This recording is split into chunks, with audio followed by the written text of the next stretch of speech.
Yang penting sunat hati. Iya, padahal itu satu kekeliruan orang Kristen. Ya saya kan mantan Kristen, ya saya tahu. Sunat hati itu bukan ajaran Yesus di ajaran perjanjian baru, tapi itu sudah ada sama-sama di perjanjian lama.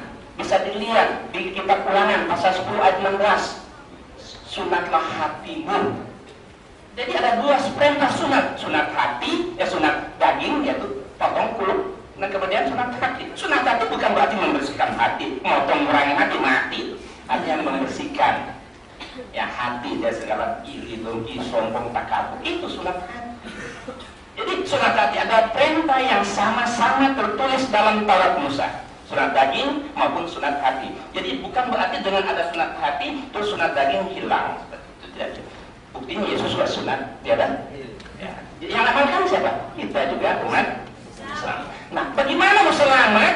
Ya, dijamin kita masuk surga sementara tidak diamalkan perintah Allah dan Yesus. Allah mengatakan bukan mati kok orang tidak bersunat. Mau selamat bagaimana? Mau masuk surga bagaimana? Ya kan? Kata Allah bagi itu haram. Iya, kita haram, orang Islam haram, kan orang mereka malah makan. Kenapa makan? Karena Paulus yang mengatakan segala sesuatu halal. Ya, di kitab 1 Korintus 6 ayat 12. Segala sesuatu halal kata Paulus. Yang jangan kan ajaran Paulus. Bagaimana mau selamat? Allah perintah haram dia makan. Allah perintahkan sunat dia nggak mau sunat. Bagaimana? Allah perintahkan masuk ibadah kuduskan hari Sabat dia bikin hari Minggu. Bagaimana mau selamat? Ya kan? Jadi keselamatan itu tergantung amal perbuatannya. Bagaimana kita melakukan kehendak Allah, kata Yesus. Itu ya yang selamat. Bukan dijamin asal percaya sudah jamin masuk surga, enak banget. Kita juga semua umat Islam percaya kan beriman kepada Yesus kok. Tapi bagaimana orang mengamalkan perintah Allah dan Yesus, itulah yang selamat. Itu menurut kata di Alkitab. Tapi itu kan sudah lalu.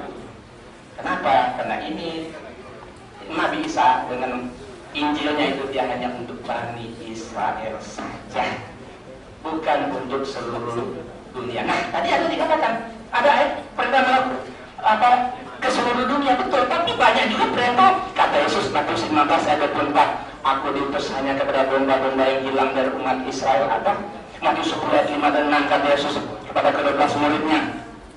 Ya, dia suruh silakan pergi kemana saja berdakwah. Tapi kata Yesus jangan masuk ke dalam kota orang Samaria, melainkan pergilah kepada domba-domba yang hilang dari umat Israel. Hanya kepada umat Israel. Bahkan Injil ini hanya disebarkan hanya orang Israel. Bahkan di Indonesia dilarang memberitakan Injil. Kok ada ya? Ada. Injil ini tidak boleh disebarkan di Asia. Yesus sendiri yang melarang, ada di Alkitab, di Injil. Mau lihat Kisah 16 ayat 6 dan 7 ada. Mereka minta sunat pergi dari tanah Galatia, tapi Roh Yesus tidak, Roh Kudus, Rasul Yesus tidak mengizinkan mereka. Ya. Kemudian mereka masuk ke daerah lain, artinya Roh Yesus tidak mengizinkan mereka untuk memberitakan Injil di Asia. Berarti Injil itu tidak boleh disebarkan di selain dari Bani Israel, karena Nabi satu Yesus itu diutus hanya untuk Bani Israel. Banyak ayat dalam Al-Quran mengatakan Nabi Isa rasul untuk Bani Israel. Kalau ada yang seluruh dunia di Alkitab, ini berarti bertentangan. Di satu sisi dia bilang seluruh dunia, satu sisi kata Yesus dia diutusannya untuk Bani Israel. Makanya Alkitab itu banyak sekali bertentangan. Kenapa? Karena Alkitab ini ditulis oleh 40 orang. Alkitab itu diwahyukan kepada 40 orang, sumbernya banyak, bukan hanya dari Allah. Sumbernya banyak, diwahyukan kepada 40 orang. Yang besar itu 40 orang. Beda dengan Quran, sumbernya satu diwahyukan kepada satu. Padahal Alkitab sumbernya banyak, diwahyukan kepada 40 orang, maka wajar terjadi pertentangan di sana sini. Ya kan? Sehingga ke porsi nilainya sudah tidak jauh. Masalah Trinitas terakhir, saya bawa Injilnya. Trinitas ini ada terus di catatan kaki sini, Yohanes 5 ayat 7 dan 8. Sebab ada 3 yang memberi saksian dalam surga, Bapa, Firman, dan Roh Kudus. Dan ketiganya adalah satu. Bapa, Firman, Roh Kudus, dan Bapa, Tuhan, Roh Kudus. Dan ketiga adalah satu. Itu adalah Trinitas. Ternyata mau Bapak boleh lihat di sini di catatan kaki, tapi Injil lama, kalau Injil sekarang nggak ada. Ayat yang dalam kurung Trinitas itu sebenarnya pasti tidak asli. Kalau tidak asli apa? Ya palsu. Itu terus dari Injilnya sendiri. Masa bilang saya punya koleksi Alkitab terbanyak mungkin insya Allah di Indonesia. Itu catatan kaki yang kuno-kuno saya punya. Ternyata ditulis ayat perintah itu tidak asli, tidak sifatnya palsu, ya kan? Ya, demikian loh. Bisa nggak Pak, saya minta waktu untuk mengkontak Bapak itu, karena saya pikir dari saya kuling tahu, ternyata sekarang saya bisa nggak menanjak sedikit. Sebentar Pak. Bapak akan kami beri waktu. Tidak 1 menit, tapi 5 menit. Bapak dan Ibu hadirin yang berbahagia, sebenarnya saya melihat begitu kiranya antusiasme pada Bapak Ibu sekalian, karena memang ini masalah yang sama-sama kita butuhkan. Tapi mengingat waktu, ini tentu belum kita Bapak berdua akan kita beri waktu nanti menyampaikan kata akhirnya masing-masing. Kemudian dia akan masuk kepada acara penutupan acara ini oleh panitia. Bapak, kami percaya bahwa Bapak Ibu memang sekali lagi tidak puas dan memang sulit untuk memberikan kepuasan bagi semua orang itu. Tapi yang pasti saya dan kita semua sekarang ini sudah mendapat sebuah katakanlah pencerahan ya dari pandangan kedua beliau ini, sehingga karena ada pencerahan ini barangkali kita akan kembangkan ke depan, sehingga kemudian kita beragama tidak sekedar ya saya beragama gitu, tapi kita beragama kemudian kita mengerti paham betul dengan agama kita. Bapak dan Ibu sekalian, karena itu sebelum waktu kami saudara Bapak berdua ini sekali lagi kami berharap kiranya pada kesempatan berikut setelah ini akan ada lagi dialog semacam ini, agar kiranya pencerahan-pencerahan yang dilakukan itu sekali lagi akan merupakan kebersamaan kita dalam sama-sama mencari sebuah kebenaran, yang mana kebenaran itu akan dapat menyelamatkan kita dunia dan akhirat. Oleh karena itu saya minta maaf, kami berdua minta maaf, waktu Bapak Ibu kami potong hanya sampai di situ, dan kami akan berikan waktu kepada Bapak berdua. Pertama kepada Bapak lupa ini Pak Rudi, kita berikan waktu 5 menit untuk menyampaikan kata akhirnya. Silakan. Terima kasih Pak untuk memberi sedikit tanggapan terakhir saja. Saya kira kita sudah tutup Pak. Maaf, silakan Pak Rudi. Oke, terima kasih. Karena ini sudah kata penutup, saya tidak memanjangkan lagi. Intinya bahwa Quran dan Bible itu mengimani Taurat dan Injil.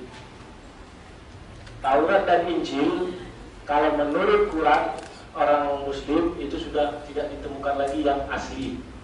Tetapi ketika untuk membuktikan apa isi Quran, mereka sering mengambil yang ada di dalam Injil, Bible, sudah sekarang. Contoh konkret adalah dalam banyak hal tentang sunat itu kan diberikan kepada Ibrahim atau Abraham sebagai perjanjian, itu firman Allah. Karena dia firman, maka letaknya harus pada posisi kitab firman. Nah, yang lain mengenai Isa, dua agama ini mengakui bahwa Isa itu adalah kadang mengakui Yesus, kadang tidak. Lucu, ya. Kalau menurut yang ada di dalam Quran, di surah 43 ayat 61, ciri-ciri Allah itu kan tahu hari kiamat kan. Di situ dibuat, dan sesungguhnya Isa benar-benar memberikan pengetahuan tentang hari kiamat. Isa tahu hari kiamat. Syarat-syarat lain, Isa menghidupkan orang yang sudah mati, karena hak orang menghidupkan orang mati adalah hak Allah. Itu ada di surah 3 Al-Imran ayat 49. Dan menciptakan makhluk hidup, menciptakan burung, itu Isa juga sudah. Dan yang paling berat itu adalah bahwa Isa sudah diangkat sama Allah. Ditulis di surah surah 17 ayat 42, katakanlah jikalau ada Tuhan-Tuhan di sampingnya, sebagaimana yang mereka katakan niscaya Tuhan-Tuhan itu mencari jalan kepada Tuhan yang punya arsy. Isa sudah ditarik, diangkat sama Allah, artinya Isa itu ditempatkan dekat Allah. Yang bisa duduk dekat Allah adalah di bawah Allah itu malaikat. Ada ayatnya kan, malaikat Michael, Jibril itu mengangkat arsy. Nah, yang duduk di samping di arsi itu dibuat sini adalah misalnya Tuhan mencari kepada Tuhan yang mempunyai arsi jika itu betul Tuhan. Nah, yang berikutnya lagi, kalau saya ingin berbicara mengenai Trinitas di dalam kekristenan, itu sudah jelas ada Allah, ada firman Allah, ada Roh Kudus. Tinggal bagaimana kita menerjemahkannya. Silakan Bapak baca dari Quran juga bahwa Allah itu ada, firman Allah itu juga ada, Roh Allah itu juga ada, Roh Kudus. Pertanyaannya, apakah ketiganya terpisah? Nanti akan kita temukan yang namanya ibarat makan buah simalakama. Contohnya, apabila kita bilang terpisah, semua mengandung nama Allah. Apakah itu Allah ada tiga? Kalau kita bilang menyatu, berarti Isa betul bahwa ada Tritunggal. Sekarang nanti kita pikirkan bersama, ini kadarnya kan kadar tingkat inteleknya lumayan kita bilang menaik ke atas, cuman karena waktu dan sebagainya macamnya, banyak hal yang bisa kita sebenarnya gali dari antara diskusi ini. Betul kata Pak Pendeta tadi, kalau bisa dibuat satu topik itulah yang kita bahas. Kalau ini kan memang kemarin itu hanya menjauh, ini kejar mengejar lah, karena 10 pertanyaan saya jawab dalam waktu 15 menit, itu suatu yang mustahil kata orang kan.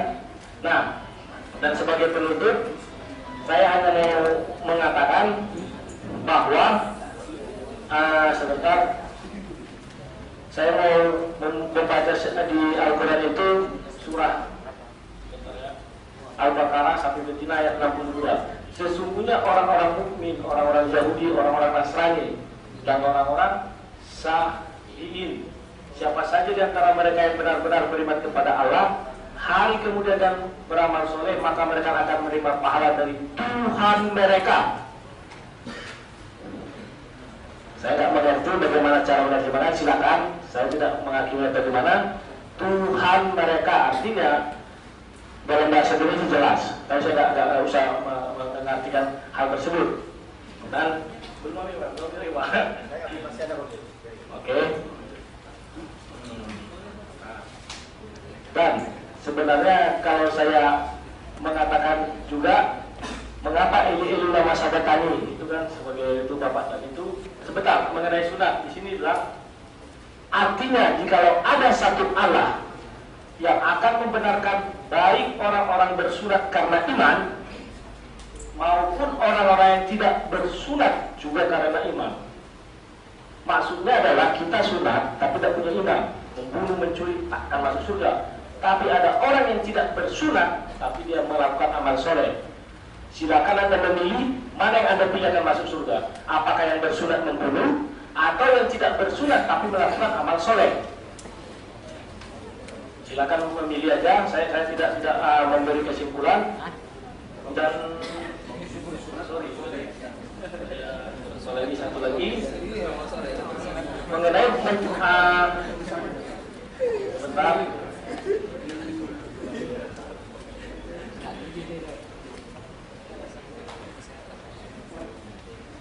Ini jadi ada apa ya? Yang lain sudah bisa lah, tapi sudah. Nah, mengenai hal yang lain mengenai di Bible ini ada Eli lama sabatani. Allahku, mengapa engkau meninggalkan aku? Itu kan kata Yesus.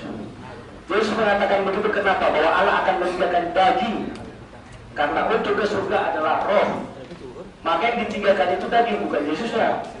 Dan Yesus mengatakan itu wajar. Kenapa? Dia berada di dunia dengan konteksnya dia manusia. Sama seperti saya tadi bilang, saya punya akun saya ini saya masukkan ke dalam Facebook. Wajar, apapun yang dituliskan. Misalnya orang bertanya, misalnya loh, ini hidup orang itu, si Rudi lagi makan apa enggak? Dia kan mengatakan, saya enggak tahu dia lagi makan apa enggak, kecuali saya perintahkan makan. Maka akun saya itu kan mengatakan makan.